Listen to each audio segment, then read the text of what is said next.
আজকে বানাবো শাপলা চিংড়ি, তাই উনুনে কড়াই বসিয়ে গ্যাসে তো তেল গরম হতে দিয়ে দিয়েছি। আর এই দেখো শাপলাগুলো কেটে নিয়েছি। এখন কালো জিরা তেলের ওপরে দিয়ে দিলাম একটু,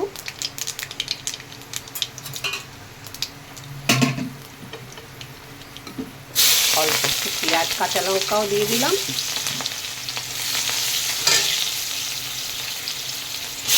চিংড়ি মাছ দিয়ে দিলাম, স্বাদ মতো লবণ দিয়ে দিলাম, হলুদ দিয়ে দিলাম,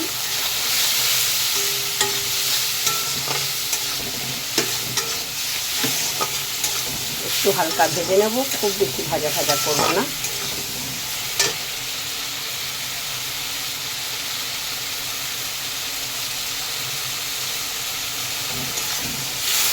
চিংড়ি মাছটা ভাজা হয়ে গেছে, যা হওয়ার। এরপরে দিয়ে দেবো শাপলাগুলো।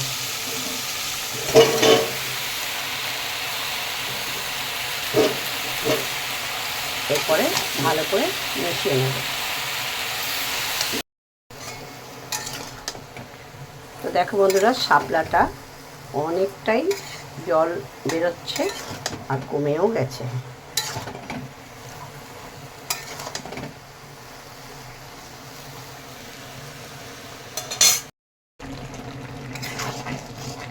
অনেকটা জল উঠে গেছে,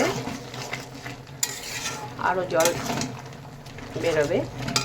আর এখন আমি দিয়ে দিলাম একটু নারকেল বাটা,